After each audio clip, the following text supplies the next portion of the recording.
Shalom and good morning to everyone. My name is Lior Shilat and I am the Director of Programming of the Israeli Presidential Conference. I'm here in a double position, A as the moderator of this panel and B as the one that has the privilege to build this panel. And I will try during the panel also giving you some insights about the work of the President Conference Steering Committee. A, because I think it's interesting, and B, because we have some technical needs, so it will help us pass the time. This panel was born actually last year in the last presidential conference. It was born out of a team that we built that asked the question, which kind of project can we have after the President Conference that will continue until next year? That was how the Jewish Bookshelf project was born. The idea is to take all the Jewish knowledge, all the written knowledge of Judaism, as we say, from Moshe Rabbeinu and until Shai Agnon, and have it on the web, accessible to everyone. This project, that is a joint venture of the Bar Ilan University and the National Library, under the supervision and the vision of President Shimon Peres, is one example of the ability of internet and new media in our time to serve the Jewish people. After we started with this project, we thought that it will be appropriate and very interesting to our public to have another view of what happened with the internet and what are the opportunities or maybe affection that the internet has on the Jewish people. I will ask a question now that will be raised towards my friends here in the panel that will be here in a few minutes. And the question that we will ask all during the presentation that you are about to see is internet just a tool in the service of the Jewish people, like the shofar was to announce Shabbat 2,000 years ago? Or did the internet did a huge and significant cultural change for the Jewish people? During the panel, we'll try to answer this question, and I hope that also in the end of the panel, we'll have time for questions from the audience, and we will be very happy to answer that. Mr. Ronnie Kalinsky of Kadima Mada will be our first panelist this morning. Please.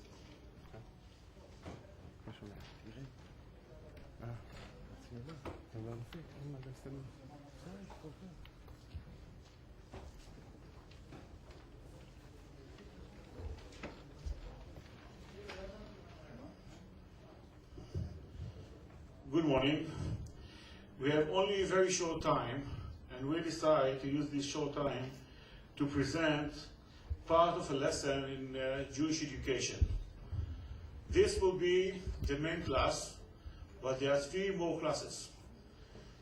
I want to invite 2 of excellence teachers.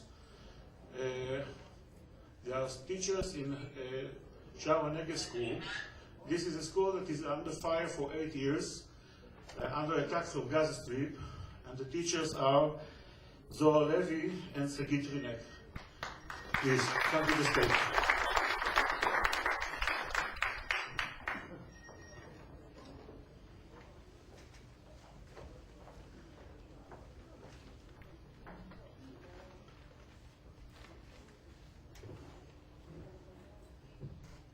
Shalom, good day everybody.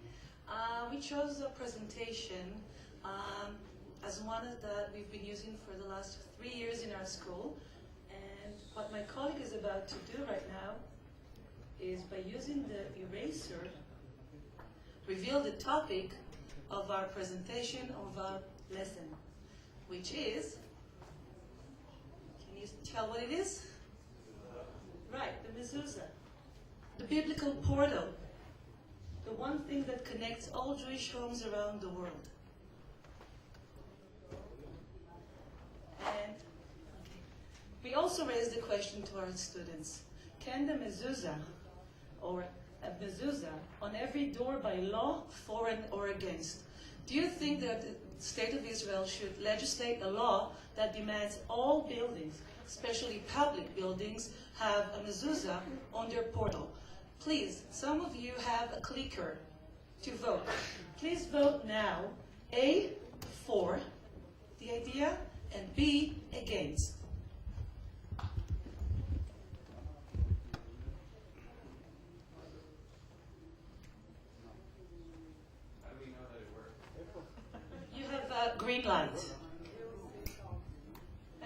the numbers of the clickers.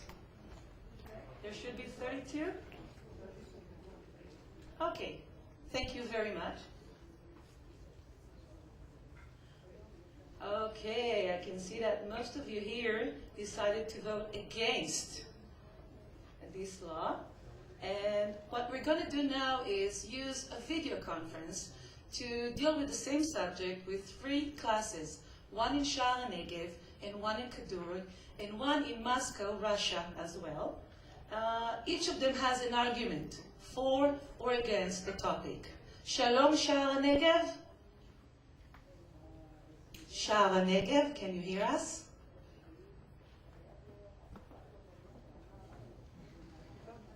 Sha'ar HaNegev. We can see them, but they cannot hear us. Sha'ar HaNegev, shalom.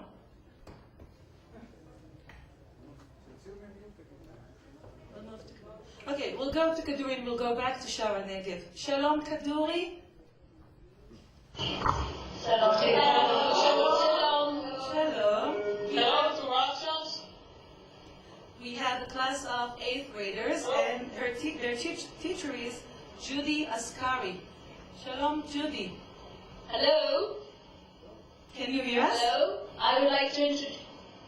I can hear you. We can hear you. Go ahead, Judy. I would like to introduce Imbal, who is going to answer the question for our debating team. Hello to Russia, Sha'ar HaNegev, and Binyanei Uma in Jerusalem. We are 8th graders from Kaduri School. We had a debate in our class about this subject and have decided that people in Israel should not be forced to put a mezuzah on their doorpost because such a law will be religious coercion. Okay, perhaps Noah, you'd like to continue. There are many non-Jewish people living in Israel because it's a pluralistic society. So non-Jews shouldn't be forced to practice a Jewish custom. Okay, thank you, Noah. Daniel? Many Jewish people in Israel don't attach importance to the mezuzah and think that the law forcing them to put a mezuzah would be difficult to obey. Thank you very much. That concludes the jury for Kaduri. Thank you very much, Kaduri. Thank you. Good day. Thank you. Shalom Sha'ar HaNegev, once again. Hi. Hi, Sha'ar HaNegev. Hi. My name is Omri, and I think we need to put mezuzot in public places because it represents our Jewish tradition. We live in Israel, and most of the people are Jewish. People believe that the mezuzot connects us with God. That is why I think we should put mezuzot in public places, in the state of Israel.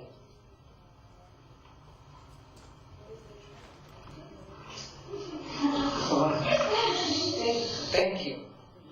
Okay, thank you, Sha'ar HaNegev. Hello, Moscow.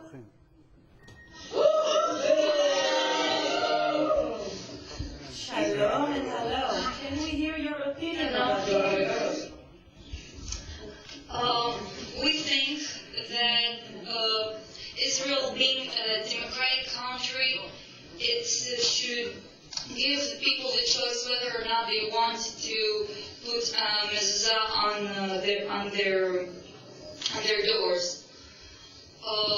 It's not even because, well, yes, it's also because there are a lot of people in Israel that are not Jewish. There are also Jewish people in Israel that are not religious and just don't want to put the mezuzah. And I think that that you should give people choice. Thank you very much. Spasiba, Moscow. Thank you very much.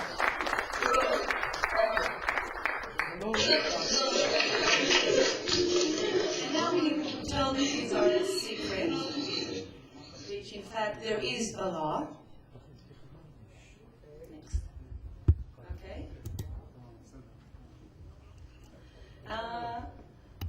Another thing that we can do with the magic board or the interactive board is a closed passage where we can drag words to their correct places. Is there anyone here who wants to help Zoe?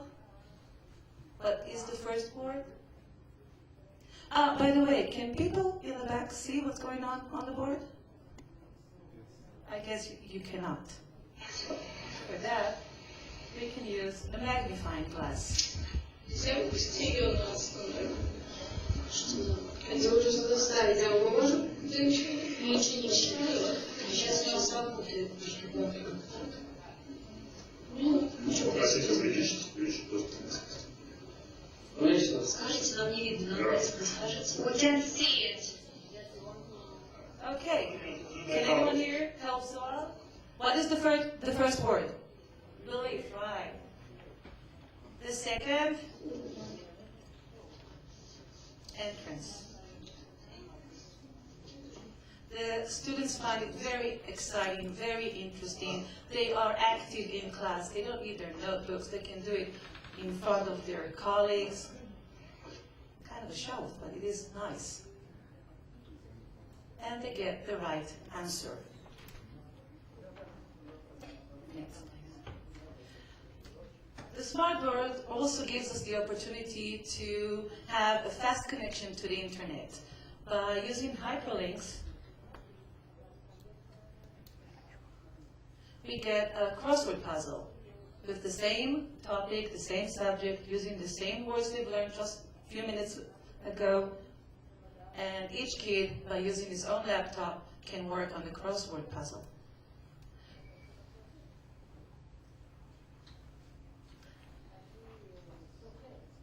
We can use pictures to vary the lesson, to make it more interesting, more colorful.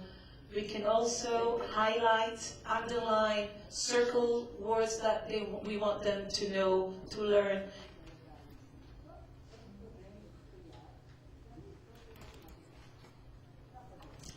Using the smart board makes the class more interactive, more quiet, for a teacher to have his students quiet, more listening and also paying attention to what's going on in the class, and also interesting. Okay. Thank you very much.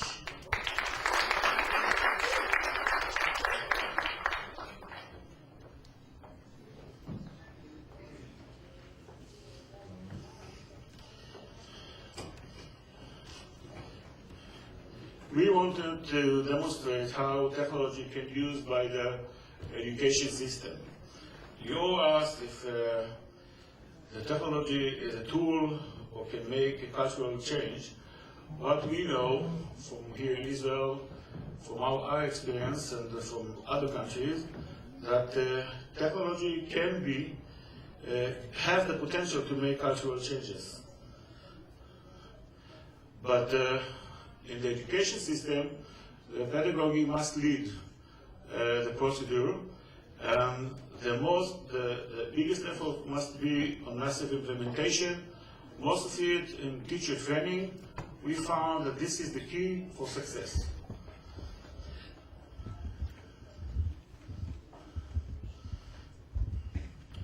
I represent the biggest Jewish education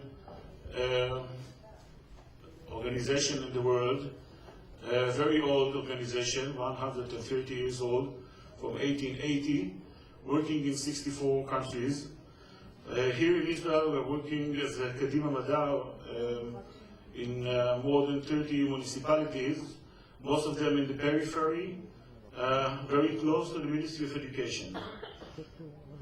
Our main goals here is to advance science and technology education, and also to promote the use of the advanced teaching technologies, but in all subjects, not only in science and technology, and to strengthen the relationship between communities in Israel and the world, and I mean also about developing knowledge together. We have many, many projects here in Israel. I don't have time to talk about them. The most famous is the 1,000 smart classrooms. We just saw something about it here in this in this meeting. And the last project that I can mention is Smile with Paro. There are 27 schools working in hospitals. And for the children in those hospitals, sometimes the web and the technology is the only window to the world, because they are staying for months, sometimes closed in the windows because of the illness. And I think that my last sentence will be that I think that we just have to dream, because the sky is the limit. And I think that if you dare and you action, you'll get results using the technology for education, Jewish education. Thank you.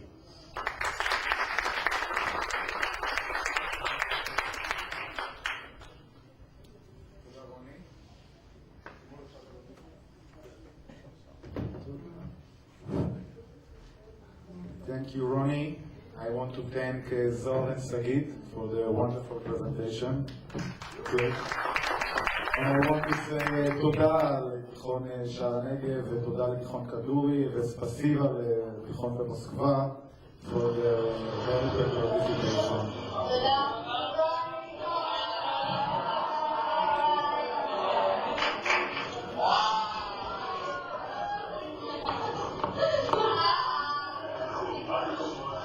Usually, okay, who felt like the Eurovision in the last presentation? Usually when we speak about the internet, we think about the startup, and we will see some presentation of organization that started the startup. But I think that our first organization, what's unique about it, is that it's far from being a startup. The Jewish Agency for Israel, having 1,500 employees, is one of the largest and most important organizations in the Jewish world. When I ask who is the person in the Jewish Agency to demonstrate for us what is the right use of internet for the Jewish Agency, they told me the best one is the general manager. We have here Moshe Victor, the general manager of the Jewish Agency. Thank you, Leo. And it was really an inspiring demonstration of the power of internet. And I think that that's what we are going to discuss here now, and how it's going to change, if it's going to change the world, and the Jewish world specifically. I want to divide my comments into two. First of all, I would like to give you a brief overview of how the Jewish Agency is using the internet, and then I will raise some wide-ranging questions and dilemmas about the impact of internet on Jewish world and on connection between Jews and Jewish communities. We know that internet is accessible in nearly everyone, nearly everywhere, and is a medium that allows us to get information out of nearly everyone. Facebook and Twitter allows us to connect specific groups of people who are interested in a particular topic, while YouTube and Flickr, and I will show you how we are using it, are complementary marketing means of communication. In addition, our education department is doing very similarly to what we just saw now, uses distance learning technology, as many others, to brief our shlichim and to reach out to educators around the world. Similarly, Partnership 2000, a project of the Jewish Agency, uses video conferences and other means of connecting people to provide encounters between people in Israel and Jews in communities around the world, and thus build bridges and dialogue. The Jewish Agency website operates in 5 language sites: English, Hebrew, Russian, Spanish, and French. The website contains general information on our fields of activities, like many other organizations of this type.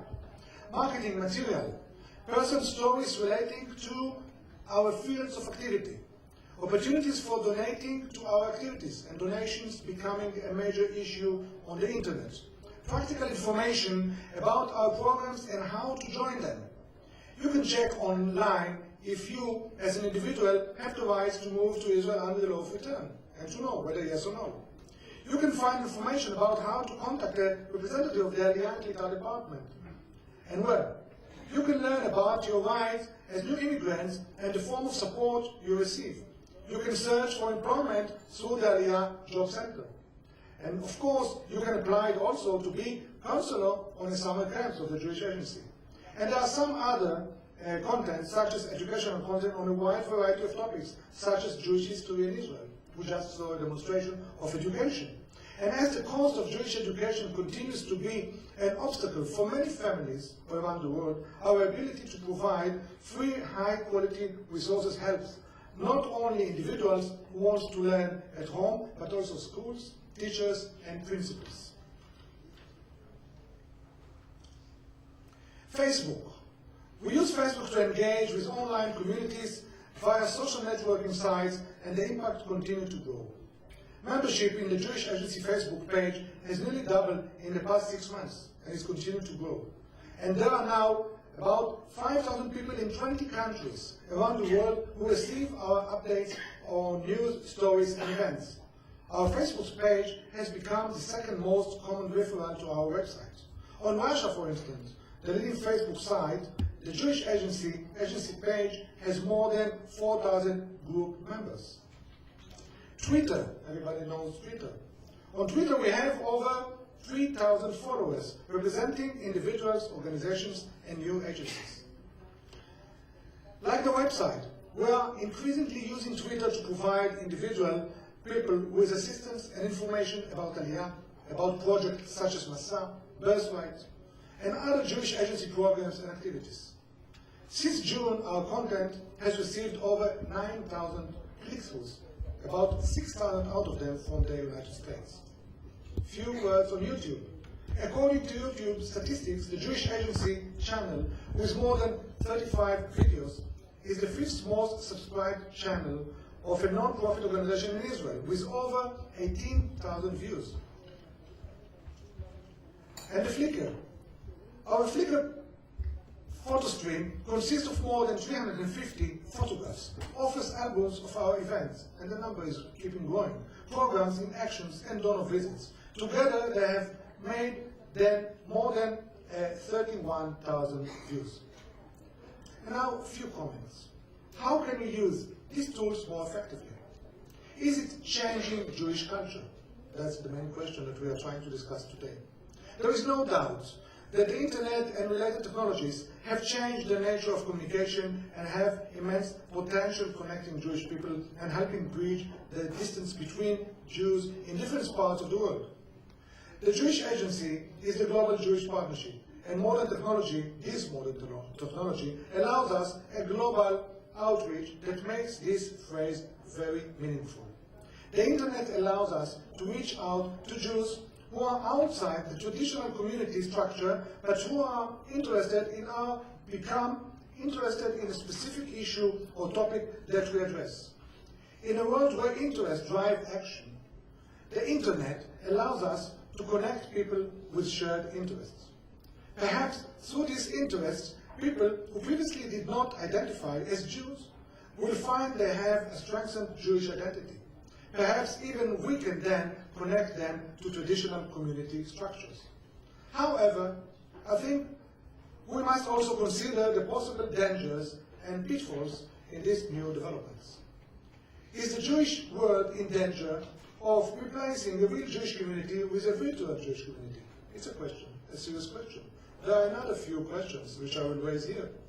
Are we in danger of increasing the trends from community to individualism, with people communicating only with a carefully self-selected group individuals?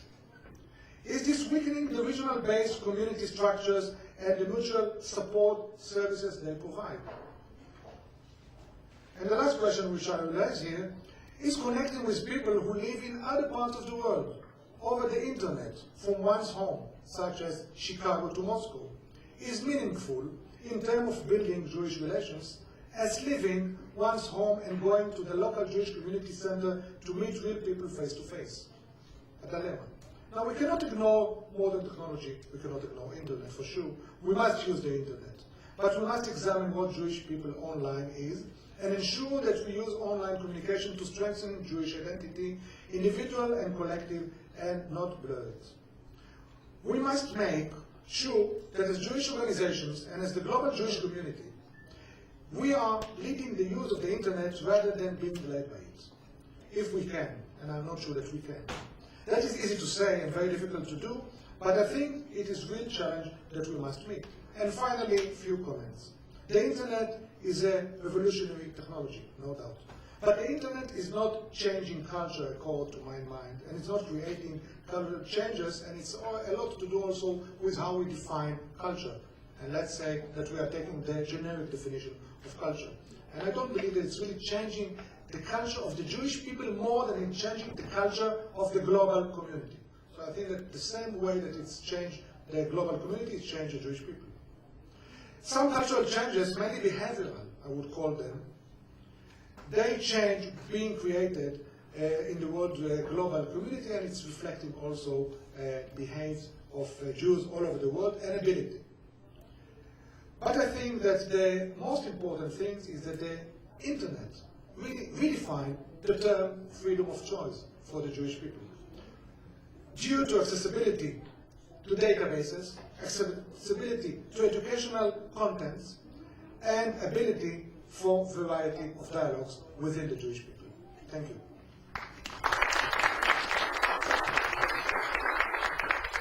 Thank you, Moshe. Thank you very much.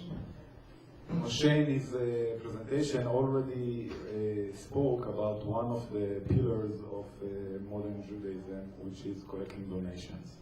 Philanthropy, tzedakah, or if you want even schnorr, is an old subject that Jews have to discuss a lot, and we wanted to know what is the mean and what is the ability of the Jewish people to use this internet, to use the internet for philanthropy reasons.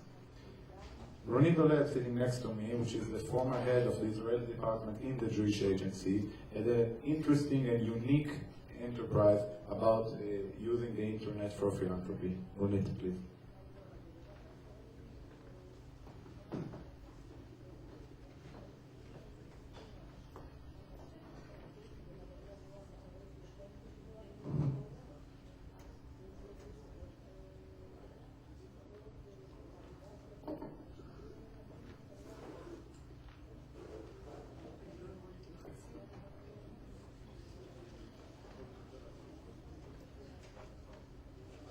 Problem of technology that when it does not work, you are silent and you don't know what to do. אני מתנצלת שנייה, פשוט... אוקיי.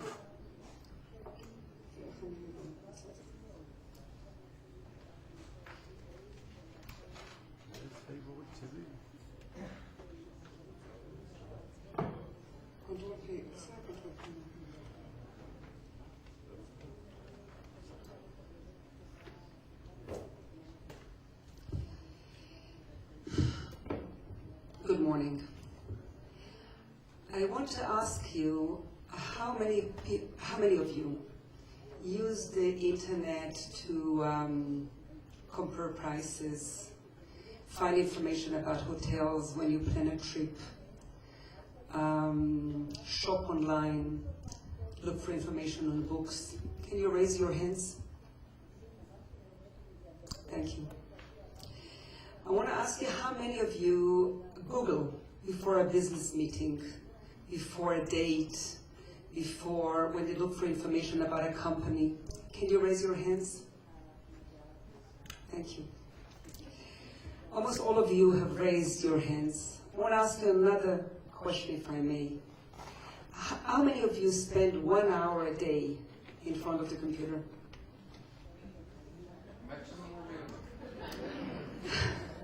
How many of you spend 3 hours a day in front of the computer? You know, if you spend averagely 2 hours a day in front of the computer, and I assume that maybe we not necessarily represent the young generation who is spending even more time, then over your lifetime, you'll be spending more than 8 years in front of the computer. Not a day, not a month, not a year, over 8 years in front of the computer. And if you spend more, calculate this. Information technology is really changing our life. It impacts everything around us, our economy, our business, our social life, and I would also say our cultural life, our sense of connection, also our sense of community. I have to get used to doing it a little bit different than I thought. The communities that we belong to. Oh, sorry. I'm sorry. So you have to take it backwards. The fact that you did it as a movie is very problematic. How do we take it backwards?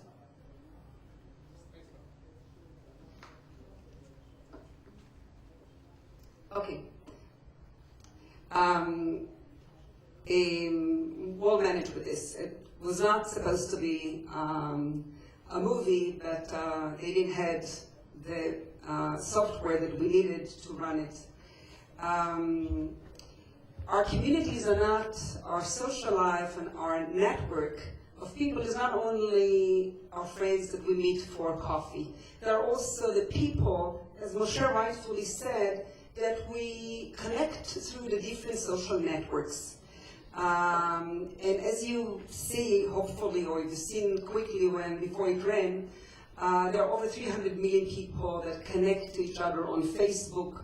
There are about 60 million people that play a certain social game, and many are active in LinkedIn, in Twitter, and other places. While all this world is rapidly growing, the search for Jewish-related causes is dropping. And every year, steadily dropping. There are a few sites which really made a breakthrough. I'm happy that Yariv is here. I didn't know that he would be here. Yariv Karni, the Director General of JerusalemPost.com. This is no doubt the leading site in the Jewish world when it comes to the amount of traffic, annual traffic that they have every month. I think it's about 4.5 million unique visitors. No other Jewish site was able to attract that amount of traffic. In the field of social and community sites, Chabad is today the leading site with a little bit less than 500,000 unique visitors per month.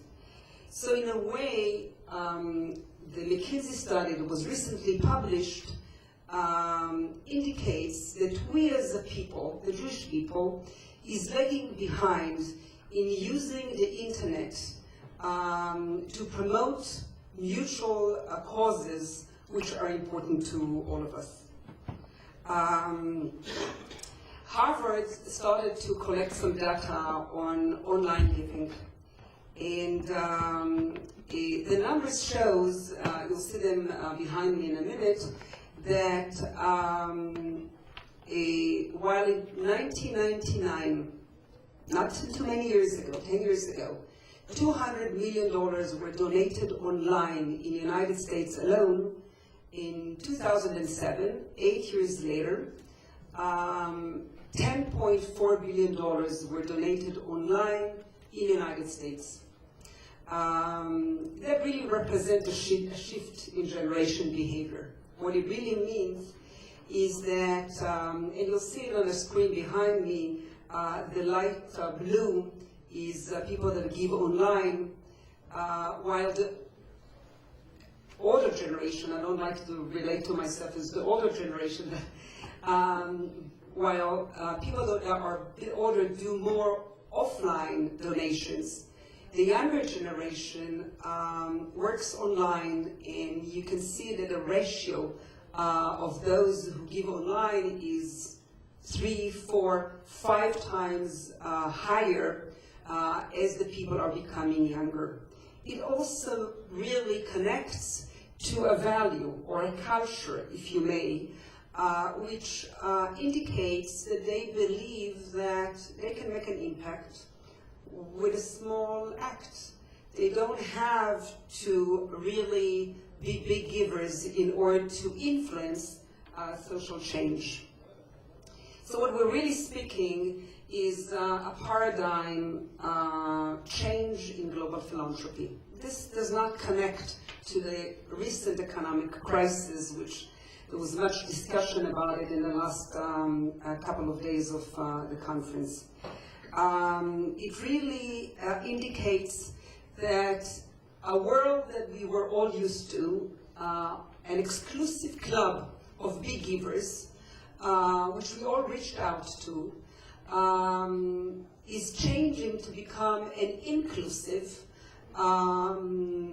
community or marketplace that we all belong to, where each and every one of us really has the power to shape a better tomorrow that represent the younger donors, the future donors, and if you want to reach out to them, you really better be online. It also means that the civic society that we all are part of is changing in a form that if it used to be in the beginning, when it was formed, something that depended very much on government funding and support, and because of that it was called NGO, non-governmental organization, because it was built close to the public. It moved over time to rely more on philanthropic money, on business community money, and as it moved, it changed its name to NPO, non-profit organization. What we see in the last few years is another change as the needs of the world grow, as there are more poor in the world and there are environmental issues we are all being challenged with, the gaps grow, violent educational challenge make us face new needs. There is a development of social businesses. Professor Muhammad Yunus, some of you have heard the name, from Bangladesh, has formed the Garmin Bank, provided loans to poor. He started with $27. By today, he gave more than $7 billion, received a Nobel Prize for something that, that is a social business. That has created an entire marketplace of initiatives in different communities that addresses this long tail, addresses this micro-philanthropist, understanding that maybe each and every one of them can give a small amount, but together they have a major weight. I'm not going to go to each and every one of those remarkable initiatives, just giving, which you see the logo. One of them was formed by web people, young, creative, entrepreneurship, young computer wizards. 6-7 years ago, by now, they've raised more than 550 million pounds from 8 or 9 million donations all over the world. As you all know, this is probably the time to mention presidents. Obama understood it and did the same thing in his campaign. 70% of his campaign came from over 8 million donations with an average gift of $80. In the Jewish world, J. Gooders is really the first and only initiative of this site, which is trying to provide for organization a wider exposure, not for profit organization, a wider exposure to really promote their causes, using probably a better web marketing ability in order, by the way, to increase our web marketing ability and our exposure. We've just signed an agreement with Jerusalem.com, And next month we'll launch a joint mini initiative which will provide the not-for-profit organization in the world, the Jewish and Israeli world, to benefit from both Jay Goda's and Jerusalem Post viral marketing. It also provides organizations with an opportunity to collaborate. You probably know many social initiatives, and you know that are similar initiatives around the world, or interesting initiatives that you would like to learn from, or connect, or develop collaboration. The opportunity to have one network, which really provide an opportunity for people to meet each other, to exchange information, to learn about each other, doesn't really exist anywhere. Hopefully, we'll be able to enlist the power of the internet to do this. It also provides a small donor with a possibility to network with other donors who care for the same cause, to volunteer, to discuss, to develop giving circles.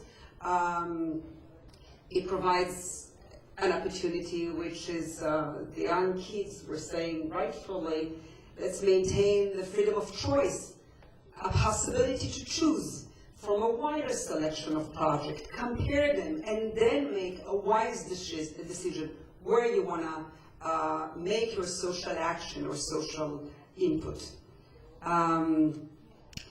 We, like everybody else, of course, use blogging, and Twitter and Facebook and everything else which is available to bring the world of our social causes, our civic society really, because in our belief, the civic society is really where we all meet. This is really where we exercise our peoplehood. We connect. This is the opportunity for us to share knowledge and experience, to connect our values of arvut hadadit, of caring for each other by volunteering and donating. This is an opportunity to connect the young generation to our past and future. This is an opportunity to develop collaboration. In my mind, really, the web can be a threat, definitely. We live in a global-centric world, and if we will not do anything, the younger generation will be global-centric. In my mind, it's a major threat. The things which have led us to connect across the world, to Jewish communities, to each other, are not necessarily existing in today's world. The internet provides us also with an opportunity to use the web, to use the network, to develop a community of people that care for each other. And in a way, for me, it's really our safety net to secure our future. Thank you very much. Thank you, Ronit. One of the questions that is raised even during this conference, and of course during many other conferences that deals with the issues of the Jewish people, is what is exactly the Jewish people? Are we a people? Are we a religion? Are we a peoplehood? I think that there is one thing that we all agree upon when this question is raised, and this is the importance of Jerusalem for Jews wherever they are. Michael Weiss, he represents a site that is called Jerusalem.com, and he will tell us a bit more about that. Thank you, Leo. With your permission, I will talk using the mic. I want to burn some calories. As Ronit just mentioned, we will see the movie in a minute. I'm one of the people that spends at least 12 hours in the computer, so I cherish every minute. I have to move.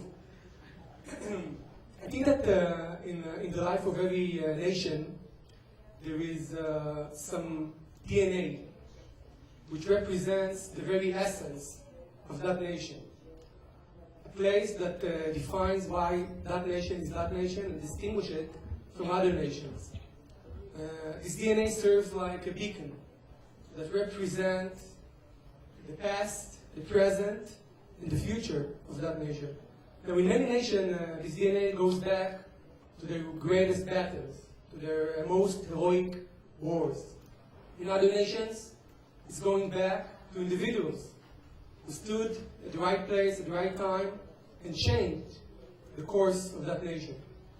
But for the Jewish nation, it's not about wars, or just about wars, or about just individuals. It's about a place that represents who we are and why we are who we are. A place that the Bible is coming to life when you walk in the streets. A place that every Jew that praying to that place and trying to connect with him and the divine is turning to that place, and every groom under his wedding day, in his wedding day, is taking an oath to remember that place, otherwise he will lose his arm. And that place is Jerusalem for the Jewish nation. And Jerusalem suffered from misrepresentation on the internet for many years. The fact there is a paradox and a huge gap between the fact there are only 400,000 Jewish that lives in Jerusalem, and most of the Jewish nation doesn't live in Jerusalem, created a very interesting challenge for people to address, for Jerusalemites to address. And about 2 years ago, a group of proud Jerusalemites have decided to answer this challenge. One of them is now a Jerusalem mayor, Nir Barkat. Another proud Jerusalemite is sitting with us. This is Eshkol2, who is now responsible for the tourism of the city. And what we have tried to create together is a bridge that represents our capital, Jerusalem, in 2 layers.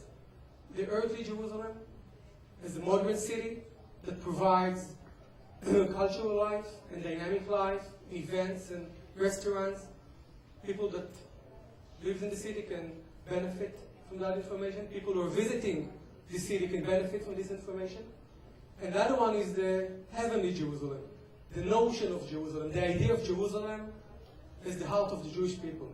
What we have done, I'm going to show in a very short movie, and then we'll take it further from there.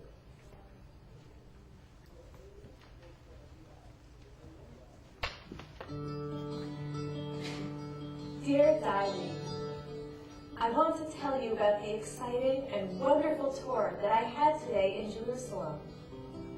I think that I returned from the tour a different person, someone who is more aware of her Jewish identity, who appreciates the history of her nation, someone who wants to stay connected to this city and what it means to the Jewish people. And as if that is not enough, I experienced all this from my computer, 8,000 miles away from Jerusalem. It's hard to say which part of this trip was the most exciting. There were so many. It started with my tour of the Western Wall. You can see the massive stones in such detail. You can even see the notes inside the wall. These stones that symbolize our closest physical connection to the temple and God can never be captured in words. Looking at the people around you and seeing how moved they are to be there, and going into Wilson's Arch and seeing the holy books there is truly a unique experience. My trip to the Western Wall so moved me that I felt that I had to send a postcard to all my friends from Jerusalem. I chose an e-card that shows multitudes of people praying by the Western Wall, probably during the high holidays.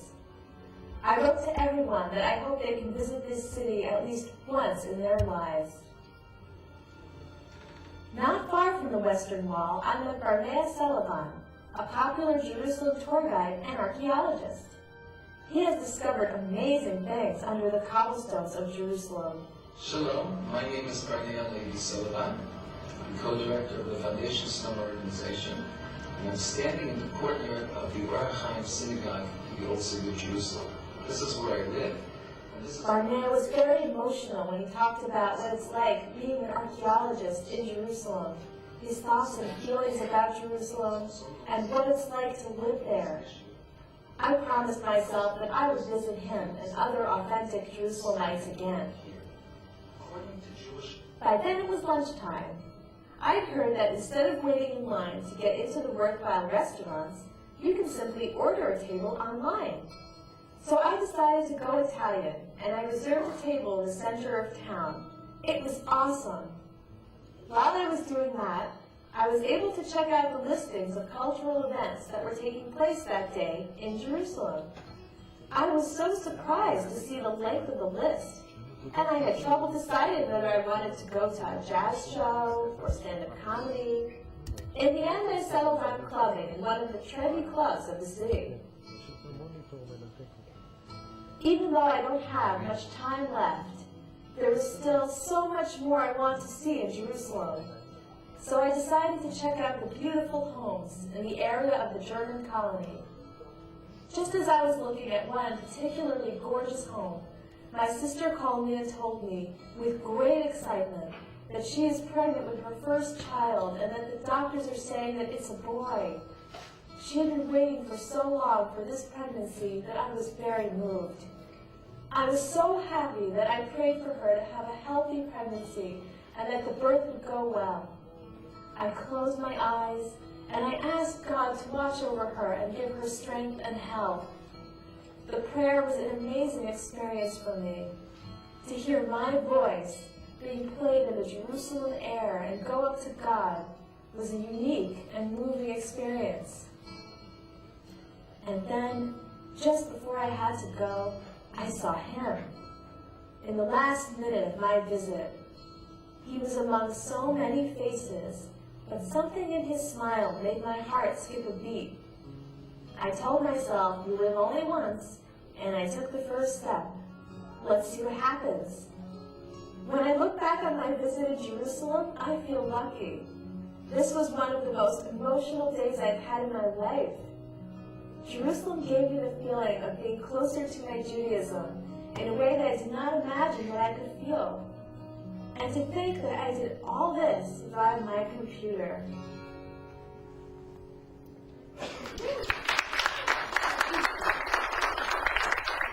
Yeah, we should actually thank Ilana, which is already taken. Sorry to disappoint you guys.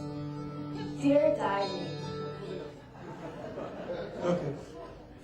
So after viewing the movie, and Jerusalem.com is just the medium in trying to express how the internet can leverage a connection between people from the other side of the planet and Jerusalem as a physical place. I think the question that you always raised in the beginning of the panel, does the internet actually changes a cultural life or cultural way of life? I think the answer is absolutely yes. I think our daily habits and the way we are living our daily life and our daily moments influencing how we live the trend or how we live the cultural life of our Judaism. And the fact we have sites like JDate, which has changed the way young Jewish couples can meet, not just by the community or by the traditional matchmakers, but also frontally, very directly, and very globally. And sites like JGoodles, which is changing the way the donation in the Jewish world is being channeled, are definitely changing reality. I want to end by showing you my philosophy about the internet and how Judaism is getting inside it. Every time someone asks me, how do I define the internet, I ask him back, how often does he or she sees the commercial breaks on the National Geographic channel? Because one of the most popular commercial breaks is the one that's showing a huge school of fish swimming deep in the ocean. I hope you saw that. And there are two amazing elements you can take out by watching this school of fish. The one is that the movement. They're moving all together, like a holistic and unite group or individual, even if you call it. And the other amazing element is the fact that it's the shape. They are moving like a circle, not in the shape of an arrow, not in the shape of a spear. That means there is no leader. There is no one fish who knows better than the other what direction the group is now facing or going. And if you take out one of the fish and ask him, how do you know where the group is going to turn next? He will tell you, I have no idea. But what I do know is that in order to know where the group is heading, I have to be a part of it. And I think this sentence is true to everyone that loves the internet and uses the internet, and also for Judaism. So I wish us all very refreshing swimming, and see you in the field. Thank you.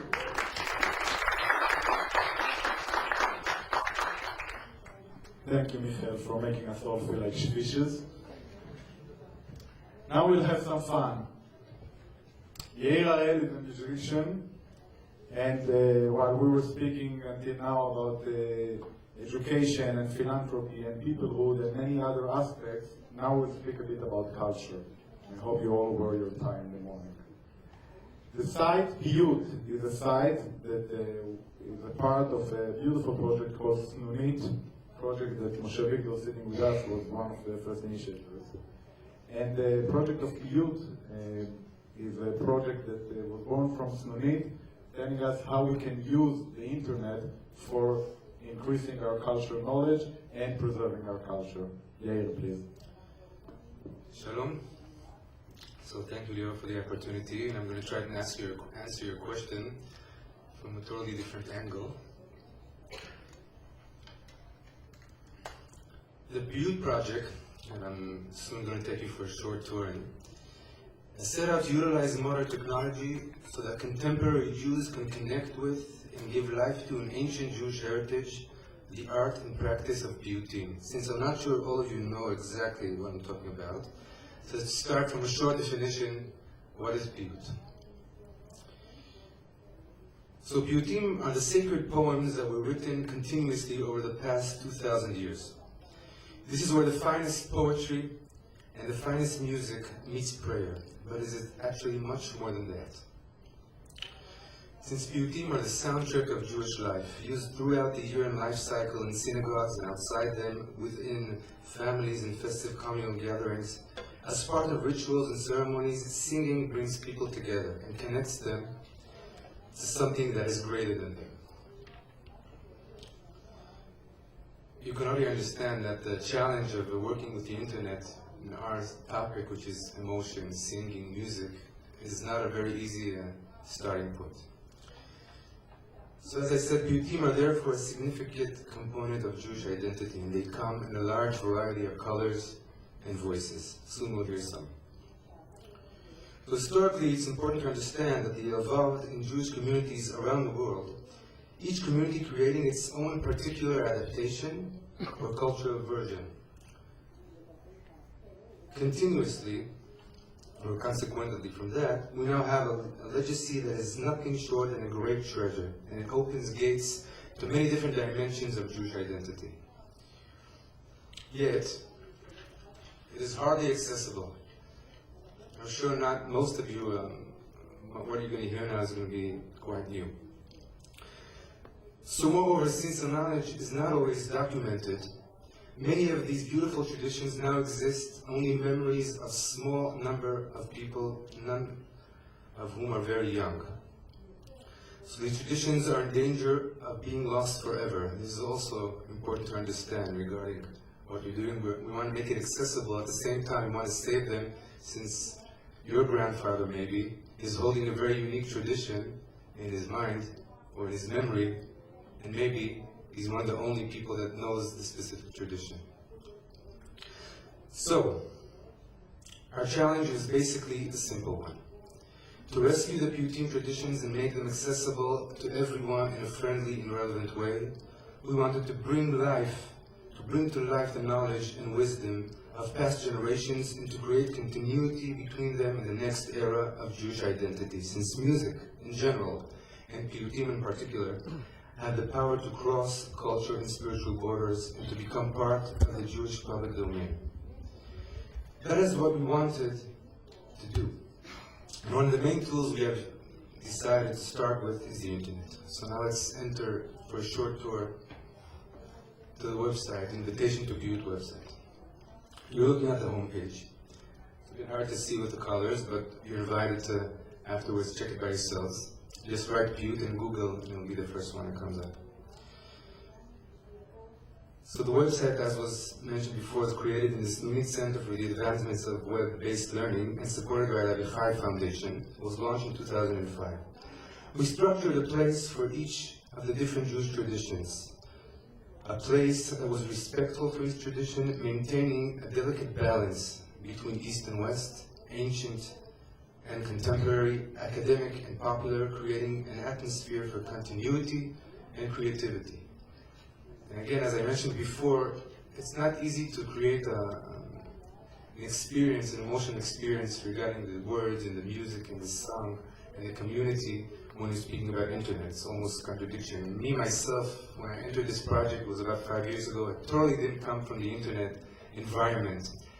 Actually, I even didn't have a computer regarding besides the one I used for music, and I didn't have an email. Family and the Jewish knowledge in general. So, I want to show you an example of the one piyut we have at the site. There are around 800 piyutim at the moment, and it's not only text, it's much more than that. And most Jewish people know the piyut of Yedid Nefesh. It's quite popular. You see at the site, just a minute.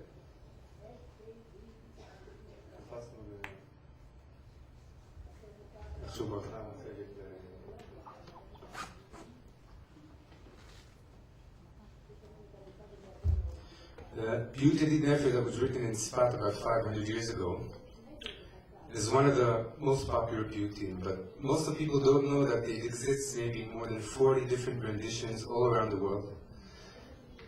And each rendition opens a gate to a culture. Because you can see the piyut in this case, and this is just part of the list, that exists in Ashkenaz, in the Western cultures, in Babylon, Iraq, India, in Morocco, in Sfarad, in Tunisia, in Yemen. This is just a short list of what you can see in the site for this specific piyut. You go in, and this is more or less what you can start hearing.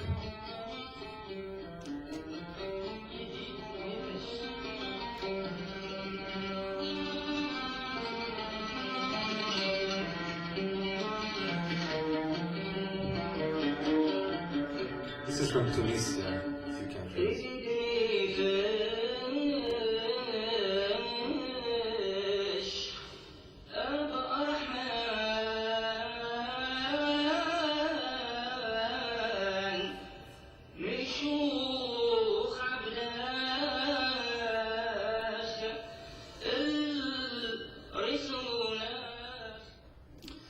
So this is, if you want to hear the rest, it's all there. All the recordings in the site are full recordings from beginning to end. Even some of them are commercial. Excuse me, I'll answer at the end. So this example from Tunis, which represents for me a tradition that is, I can imagine that most of you have never heard, or even people that are roots are in Tunisia, most of them not necessarily know that this tradition exists. This is one of the great masters of tradition that you hear here, of this Tunisian tradition. And it's one interpretation of this beautiful poem that was, the author declared it as a supplication for union and the desire for love. So in order to get closer to the piyut, in the site you can read about the text that you just heard. A lot of other information is said around it, like, for example, who's the author, where is this piyut used, what a bit of a background about the musical tradition, about sometimes we have notes, and all these different tools can get you closer and make something which can seem far away a bit more accessible. Let's hear another example. This is more known. You can join it if you want.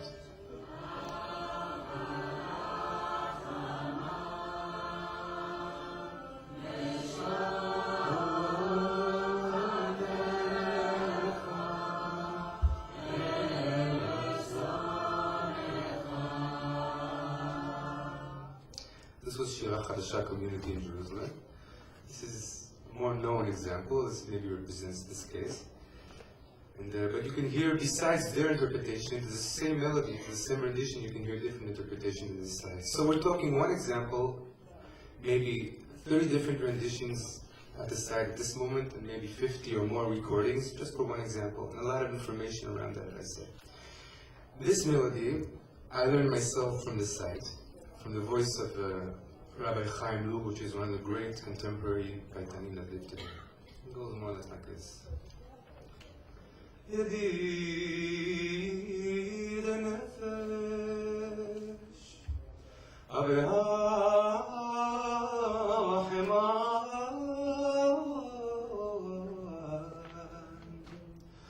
משוך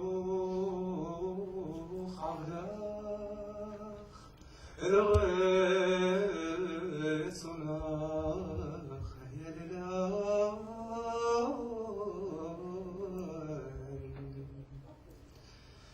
It goes on.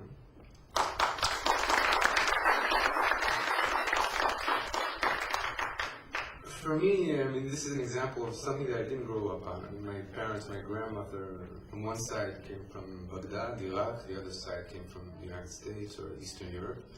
But when I, through my music studies and through my exploration of the Jewish prayer and my identity in a way, I reached out to these treasures of piyutim. Slowly, I feel they become part of my home.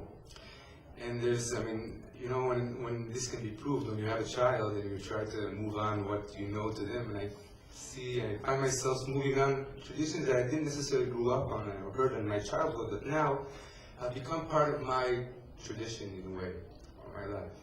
I think this, in ways, is something that can be taken on to a great challenge in new Jewish identity, taking from this knowledge and creating something alive from that. So just one more thing I want to show before I close. What we did in the last year is launched a platform we call Shituf Piyut, Share a Piyut.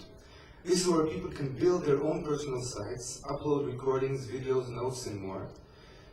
And within a year, close to 100 sites were built. That's a lot in this specific topic. Much more than what we imagined, and more than 1,200 recordings were uploaded. We have beautiful examples, for example, grandchildren that built sites to upload recordings of their grandparents, and in a way traditions that people are now living in different parts of the world and they hold the same like common family roots can communicate and create this continuity. The example you see here is the site of a Paitan Chazan by the name of Yitzchak Nahari. He lives in the town of Yavne and practices a unique Yemenite tradition. So far, he has uploaded more than 100 high-quality recordings to his site, and he follows the year cycle. For example, before Rosh Hashanah, he was uploading piyutim for Rosh Hashanah, and before Tisha B'Av, etc. And like him, for example, before Yom Kippur and Tisha B'Av, we're receiving many, many different recordings from the different sites. And it was beautiful to see how people are reacting to that, and like giving their partners maybe or information that's going to be relevant for the next week. So Shituf Piyut is a way to reach out and access private, family, community traditions and more. I think it's a wonderful example of how to utilize modern internet technology to create a wide circle of users that are also partners that help us preserve our heritage and bring it into the public, into the Jewish public domain. An important fact regarding partnership and influences of this site, and then we're getting to this part where we see how this first stage, anyway, in my belief, the internet, of course, the power that the site has, it's just the first stage. We established in Jerusalem a youth festival 2 years ago, and this is in continuation of what you can see almost every big Israeli rock star in the last years produced and released a piyut or piyutim or a Jewish song CD. This is something that wasn't here 5 years ago, and a lot of these examples have a great connection to the site. I know of many examples of well-known rock singers that took at least half of the CD from materials they heard in the site. And of course, we're very happy that that's happening. That's one of the things we hope to happen. And it comes back to the site in a way that these recordings now can be heard. So the continuity happens. Let's just end in some facts and figures. In the site at the moment, there are more than 70 traditions, 200 poets, around 800 piyutim, and around 4,000 recordings. 800,000 users annually from more than 50 countries. And the site is mainly in Hebrew. So our future plans actually are to complete, or at least upload most of the major repertoire of the piyut traditions to the site, to build gates and bridges that it can reach mainly the young generations, to put the site in 5 languages, like Moshe said, like the Jewish Agency's information is up there in 5 languages. I think this should be relevant also for our site. Now it's a bit in English, mainly in Hebrew, but we're hoping it could also become in French, and Russian, and Spanish. And as I said, sharing traditions and connecting people, to take forward this platform that allows users to upload their material and to create connections with others around the world. To move from the internet, from the virtual, into action that happens in ceremonies, in rituals, in synagogues, outside synagogues, around the world. Toda. Thank you very much, Yair. We will have time for 2 questions from the audience, if anyone here has a question. There's a contradiction in terms. Somebody said, I think it's from me, that there's a decline in people being interested in Jewish content on the internet. On the other hand, you're wanting to use it to reach out and to educate. So it's like you can lead a horse to water, but you can't make it drink. How can you get people interested in what there is available if you can't really call them and say, hey, get into this website? I would say very simple. First of all, have more presence. Second, in order to attract people, you use a very wide variety of different keywords. They don't necessarily have to be only Jewish. The person who won our campaign in Passover, which was Search for the Afikoman, was not a Jewish person. He was interested in social action, in Tikkun Olam. He went to the site, he played a game that we had, and he won a prize which he donated entirely to an organization in Israel, in a place which is close to his heart. We can reach out to people, but by using different type of things. Piyut is a great example of reaching out to people that are interested in music or traditional music or soul music. Not necessarily the regular Jewish terms, but things which are related. We believe that the younger generation being interested in Tikkun Olam will be attracted to social action in many ways, and this is a form to connect them back to Jewish community. Each and every one of my colleagues use it in a different, most sophisticated way.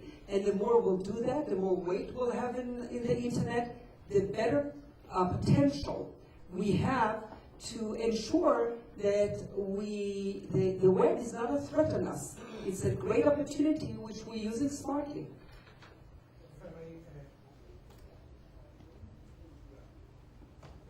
I think that the answer about that is just to give more value. We're speaking about value, about what's giving people the desire to go in and to look into it. I think that the new technology, the Web 2.0, which allows content to come from down and going up, and everybody can be partner. It's not just somebody is dictating information, but you can share information. The Wikipedia and some other tools which I mentioned in my presentation very shortly, it's very important. That's the way to do it actually. And by the way, you know, a very short story, amazing. 2 days ago, about 7 Chinese from the city of Kaipung came to Israel declaring that they are Jews. They felt Jews for many years, but now with the internet, they were accessible to go to the information. They said, that's exactly what we are. What is written here is what we are. So we are Jews. So that's just an amazing example for how and what it can be done.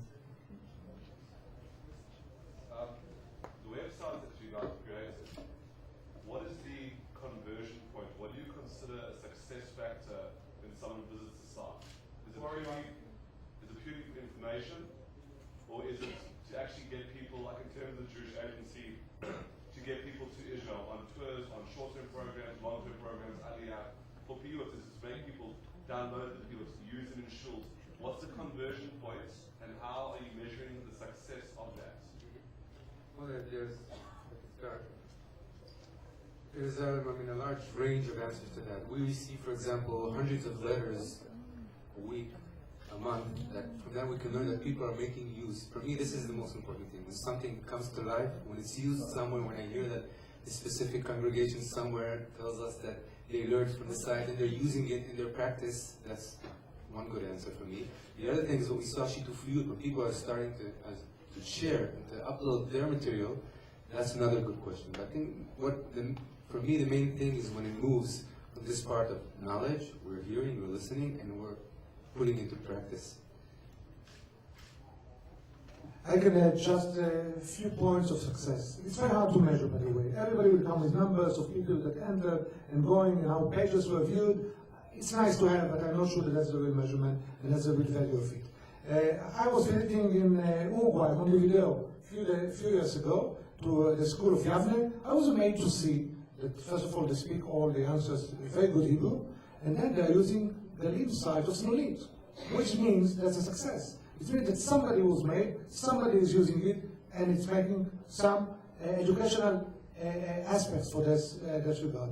Now, we are using it when we have our Facebook groups. We want to see how much is active and how much is coming out of it. The same is all the other tools that we are using. If we are going to the Flickr, we want to see, and we can see how many are taking pictures. And we have the sitting with us here, Ziva. She's the head of our internet site and the Jewish agency, and they were able to take an organization, 80 years old, Jewish agency, and to put in all this kind of new technology and show that we can reach out to people and to get a lot of information back from them. And the issue is to get information back from them.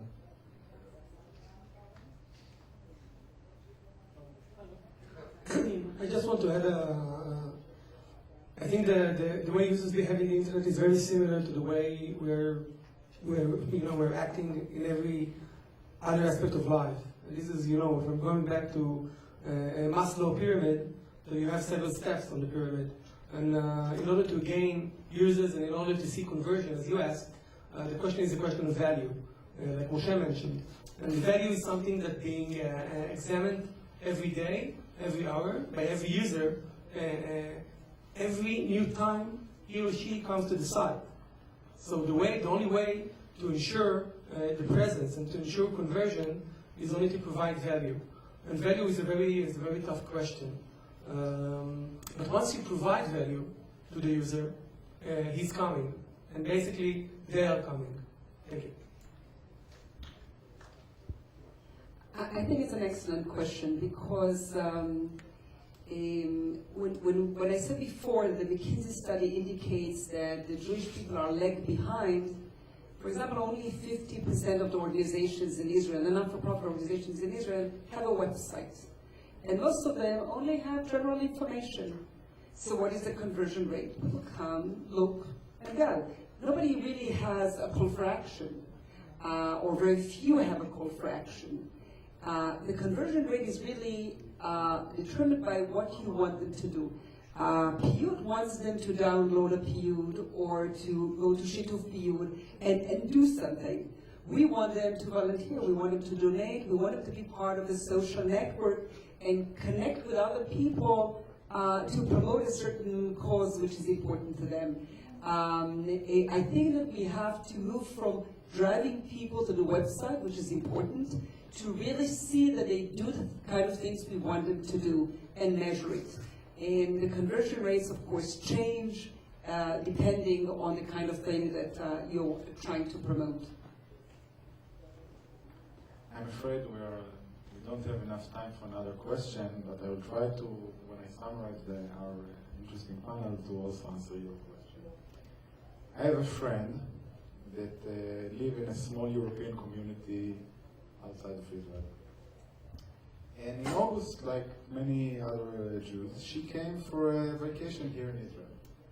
She had, in the first 3 weeks that she was here, 5 different dates. I asked her, how did you schedule all those days? So she said, what's the problem? I went on J-Date. So I said, oh, it's wonderful that you went on J-Date and you saw all those Israelis and you meet them when you come to Israel. She said, they're not Israelis. They're Jews from other places, from America, from Europe, that came to Israel on vacation, and I met them there, and who knows?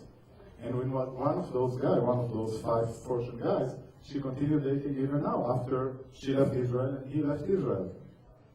So I think the internet did do a major change in our life as Jews, and I think that this is just the beginning of a real revolution that we can all see and we'll all have the privilege to see in the next few years. I want to tell you I had the privilege, as I said in the beginning, to build this panel, and I met any one of the panelists before, but still I was fascinated. So I want to thank Ronit Dolev, Yair Harel, Moshe Victor, Michael Weiss, and Ron Kalinsky, and thank you for being with us. Enjoy it. Bon appetit.